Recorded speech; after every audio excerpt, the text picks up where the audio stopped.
নাকে দিয়া যেন পানি না ঢুকে নাকের মধ্যে তোলা ঢুকাইব কত মায়া। কান দিয়া যেন পানি না ঢুকে কানের মধ্যে তোলা ঢুকাইব কত মায়া।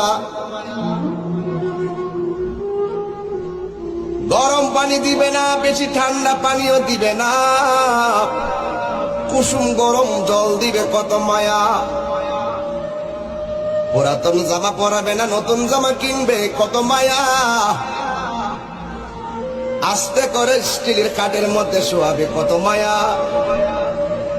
লাশটা ওজন হওয়ার পরও কাদের মধ্যে কষ্ট করে নিবে কত মায়া। জানাজার মাঠে হাজার হাজার মানুষ নীরবে দাঁড়িয়ে থাকবে কত মায়া। কবরের মধ্যে আস্তে করে নিয়ে শোয়াইবি কত মায়া। বাঁশগুলো আস্তে আস্তে দে, চাটাইগুলো আস্তে আস্তে দে, মাটিগুলো আস্তে আস্তে দে কত মায়া। এই মায়ার বন্ধন কেবলমাত্র মুসলমান হওয়ার কারণে আমাদের সম্ভব হয়েছে। বান্দা 24 ঘন্টা সাজদা দিয়ে পড়ে থাকো, শুধু আল্লাহ যে আমরা মুসলমান বানাইছে শুকরিয়া আদায় করে।